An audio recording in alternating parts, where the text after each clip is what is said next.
Hello, everyone. How are you doing? It's been a very long time. I know that I left most of you in the dark about what is happening around me. But thank God I'm back and I'm back with more content.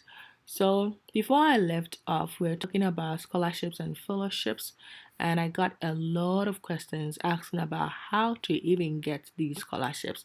So, in this video, I'm coming to give you just an insight about how you can get or find scholarships and fellowships from external organizations and companies. As you may have known by now, I won a couple of scholarships from external organizations and companies, and those were very helpful to me during my school days. So today, it's just giving you insight into what you to do and how to approach this matter. This is just a general overview, and any scholarship I mentioned over here, you can search for it on Google. I did it in such a way that it will leave by the time, so you will not have to be restricted by the season all the time. So, first, let's move on to exactly what the content is. We want to look at scholarships that has to go through internal nominations by the school. So basically, here, what you need to do is to reach out to your department to find out if they have any of such scholarship available.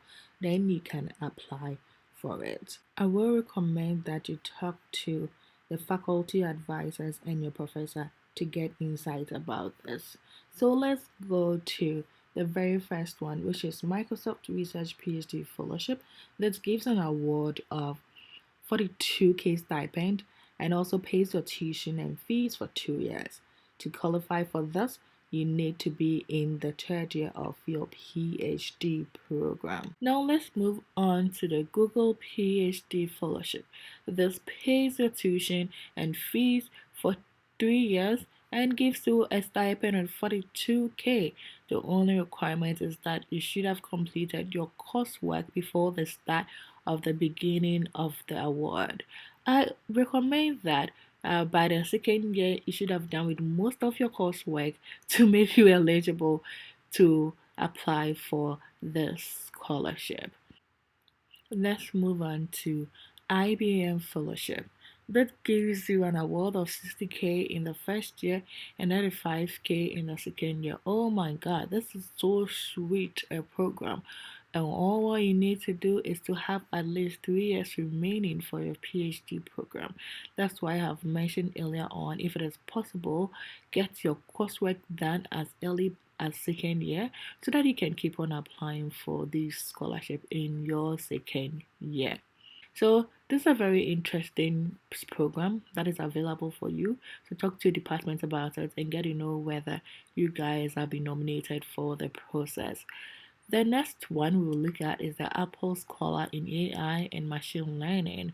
This is a research and academic travel support for 2 years, an internship opportunity. My God, who does not want to work for Apple? And a 2 year mentorship with an Apple researcher. You also need to have at least 3 years remaining at the time of your nomination. It is important. It is important to get your coursework done.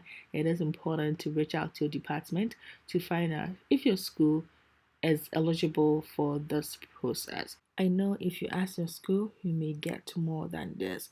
So we are going to look at scholarships that students can apply directly without going through the internal nominations of the school. The very first one we're going to talk about will be the NVIDIA Fellowship, and this gives you up to 50K per year. When I say up to, what I mean is that most of these scholarships you'd have to set your own budget, and the budget will determine the amount of money they will give to you. You should have completed your first year of study before you put in the application for this fellowship. I'll put a link to a budget I wrote for one of my scholarship applications. The next one is the Meta Fellowship, formerly known as Facebook Fellowship. This is dear to my heart because I won this fellowship. This gives you 2 years of 42K stipend and pays your tuition and fees for 2 years. All you need to be is to be enrolled in a PhD program at an accredited university, and people all over the world can apply for this. So it is not limited to people in the US alone. Your program should just be relevant to matter, and then voila, you can get this fellowship as well.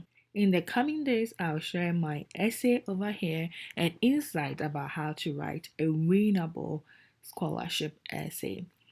So we move on to the Adobe Research Fellowship. This pays 10K once to be enrolled or get a scholarship is to be enrolled in a PhD program at an accredited university. So this is good if you have a one-time purchase, big purchase to make, like trying to buy a car or move into a new place that you need to furnish a place. This scholarship will be so good for you. So add it to your scholarship list and apply. We move on to the Norton Life Lock Graduates Fellowship. This gives up to 20K for tuition and research expenses for a year, and you need to be enrolled in an accredited university to apply. Definitely, I believe that your program should be aligned to what they do over there, but then that is the requirement. I've already explained what it means for the up to. If you see up to a certain amount, there is a certain work you need to do, and that is preparing a budget. So now we want to go for scholarship that is applicable for underrepresented students, and these are women, Black, Hispanic, Native American, physically challenged. If you see underrepresented group, it means that historically these kinds of students have not been represented in those programs. So a lot of PhD programs are very male dominated, and we don't have a lot of Black people or people from these minor races, applying for such positions. So these scholarships are usually for people like that to encourage more people to go for such programs. The first one will be the Microsoft Dissertation Grant. So this gives you up to 20K grant support for dissertation. An eligible student should be in their fourth year or beyond in their PhD program. Usually, a year of you writing your dissertation is a time for you to apply for this scholarship. This definitely also looks good on your CV. The second one is a Cadence Diversity in Technology. So this is a one-time 5K payment, and the eligibility is that you should be enrolled in an accredited university. This is open for graduate students and undergraduate students. The third one is the AAU International Students. Depending on your level, you can get 30K if a postdoc, 20K PhD, and 18K for master students. This is only for non-US female students with academic goals. Let me tell you something. I know people who want this scholarship and they are nowhere near academic now that they are done with their PhD. So if you have the goal, I'll say go ahead and apply. Even if you don't, your scholarship essay should talk about you having a goal like that. US citizens are not left out of this. I know they have another program for you. So search for AAUW scholarship for US citizens. So the next one is Google Women Test Maker Scholarship. This gives a one-time payment of 10K, and it's for female students enrolled in accredited university. It doesn't matter where you are in the world, you can apply for this scholarship, whether you're in Africa, Asia, Australia, whatever part in the world. This scholarship can be a little competitive, but I believe that once you put your mind to it and write what you have done as a woman tech maker, you can apply for this and win this 10K scholarship. So watch it out. The deadline is in December and gives you a long time to apply. So let's move on to the IEEE Francis B. Hegel Scholarship. This gives a one-time payment of 2.5K, and you should be a female student IEEE member enrolled in an accredited university in the US. Sorry for those in non-US university. Get in touch with your professional organization body and there might be something for you. Now let's move on to the PEO International Peace Scholar.